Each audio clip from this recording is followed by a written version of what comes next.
Okay, boys and girls, I'm gonna give you a little history lesson today.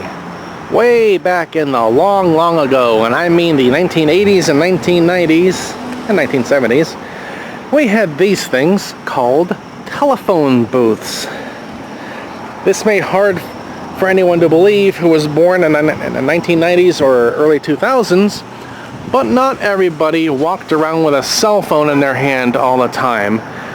Parents who didn't know how to parent were not buying their 10-year-olds $600 cell phones to keep in touch every moment of the day.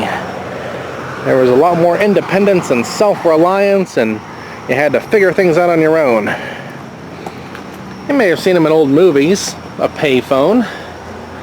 This one is still mainly intact except for no actual phone in it. But if you wanted to call somebody, you had to know where they were and what was the phone number there. You couldn't just call them and they would answer their phone wherever they were. But if you were in a payphone, you had to put your 10 or 25 cents in the machine. You'd have to call the phone number and hope that they answered, because if somebody answered it and it was a wrong number, or they didn't know where the person was, or they were asleep or something like that, you had about 2 or 3 seconds before the phone would take your coin and keep it. And then, oh, look at that, I just found a quarter in this thing. But then, if that happened, you were out the quarter or dime, and you still hadn't talked to the person you were trying to call in the first place. So that was a double bad deal there. If you were homeless back then, you could pretty much live in one of these things if you didn't mind standing all night long. But it was a little bit of shelter, get out of the rain. There's a folding door here that is not here anymore. But I looked at this thing, and I looked for the first time, really, how is it all wired up? You have this first weatherhead here with the actual phone line. The phone line is still connected, and way up on top, the power is still connected. And I looked in this little breaker box here, and it's hard to see in there with that light flickering, but this thing still has power.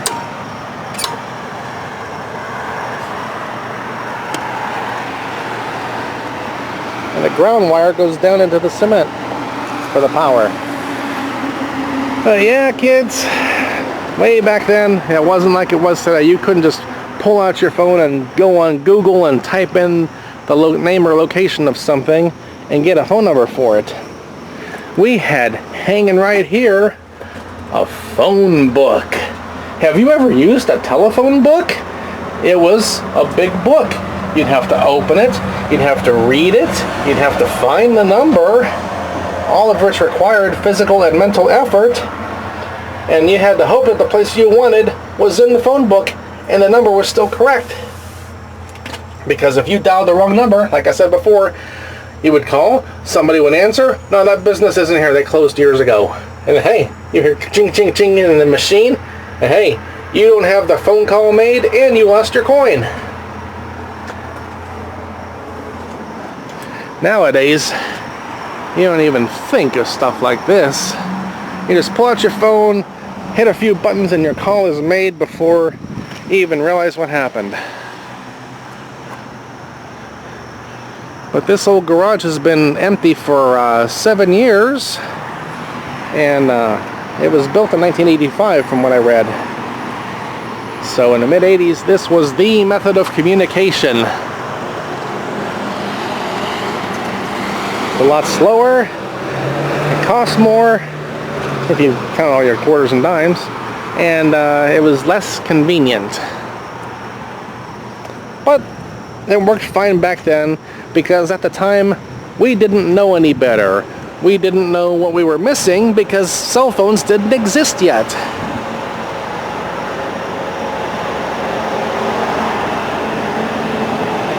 I was just watching the movie Midnight Run a little while ago, and they're making a phone call from a phone booth, and I think, oh yeah, phone booth. I remember when we used to have those things. But anyhow, that's your history lesson for today.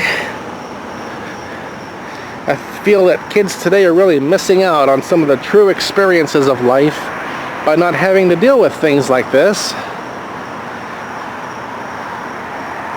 Everything is all instant gratification now, and they never had to work for anything, and they don't appreciate the technology they have in their hand with their cell phone because they never had to do it the hard way with one of these things.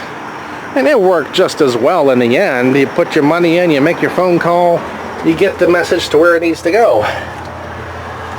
But it was a little different back then.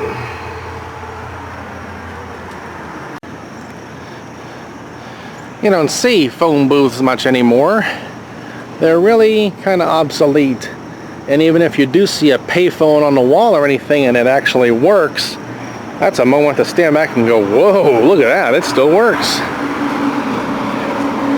Nowadays, parents who don't know how to parent are always getting their 10-year-old kids a $600 cell phone so they can make their phone calls to their friends and their crisis counselor for every little thing that happens in their life. Back in the days of phone booths, you had to be a little more independent, a little more self-reliant.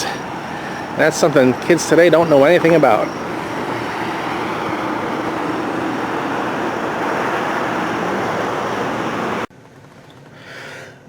I just got back in a car and I thought of a few more things that kids who have grown up with cell phones have never experienced.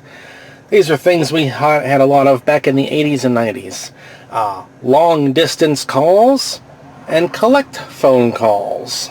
And I'll tell you how these all worked. When we only had our one phone at home, you had certain areas of your neighborhood. You might have an area that was 2 or 3 miles away, and just by the way the phone company's numbering system worked, that area would be considered a long-distance phone call, and you'd get charged more money for making that call every minute. But then you might have an area that's 5 or 7 miles away, and it was not long distance. It was a little bit confusing, and it usually worked against me.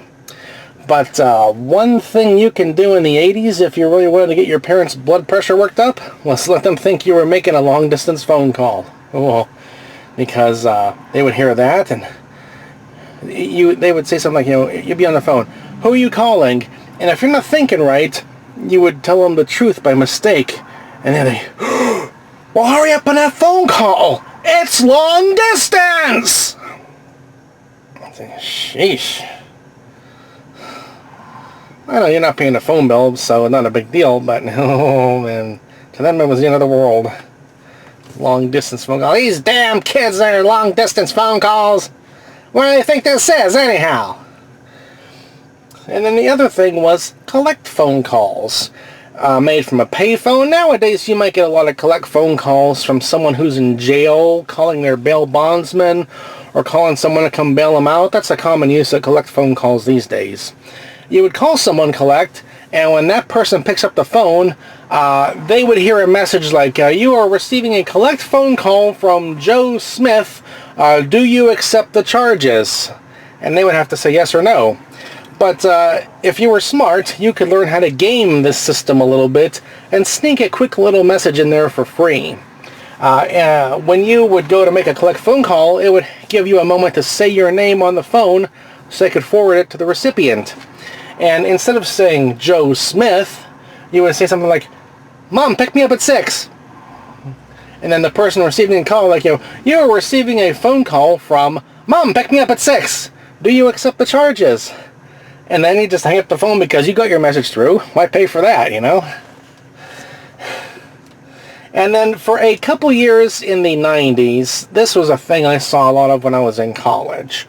I might be at a payphone at the college, making a phone call, and then I complete my call. I'll put money in to get the call going, and I finish my call. And then I hang up the phone, and then 2 or 3 seconds later, I would get a ring back on the phone. It would be the operator calling me back and saying that I still owe another 35 cents for the phone call. Oh yeah, okay, I'll get right on that. Let me pay more money after the call's already completed. No, just hang up the phone. Forget that. You're a telephone company. You got enough money already. But these are things we dealt with regular phones and pay phones. And kids today with their $600 cell phone don't even think about these kind of things. But they were just a fact of life back then, and it could be entertaining if you did it right.